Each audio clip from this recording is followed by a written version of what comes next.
আজ ফ্যামিলি নিয়ে চলে আসলাম মাওয়া ঘাট। ফ্রেশ ইলিশ মাছ আর ফ্রেশ নদী তীরের বাতাসের স্বাদ নিতে। এখানে ঘাটে আসলে আপনারা অনেক ছোট বড় খাবারের হোটেল পেয়ে যাবেন। তবে মাছ কেনার ক্ষেত্রে কিন্তু আপনাকে চোখ কানের সঙ্গে নাকটাও যথেষ্ট পরিমাণ ব্যবহার যদি আপনি ভালো মানের ইলিশ মাছ নিতে চান। অনেক যাচাই বাছাই শেষে আমরা একটি ইলিশ মাছ নিয়ে নিলাম।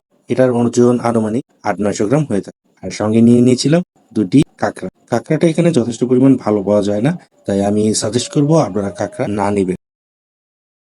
সব মিলিয়ে হয়তোবা আমাদের এখানে মাছ কেনার ক্ষেত্রে খরচ পড়েছিল 1600 টাকার মতো।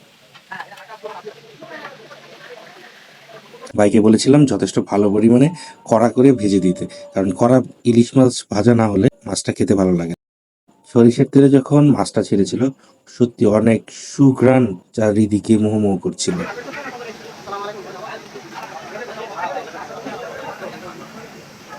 এখানের বেস্ট জিনিসটা হলো মাছের লেজের ভর্তা আর সঙ্গে পেঁয়াজের সালাদ।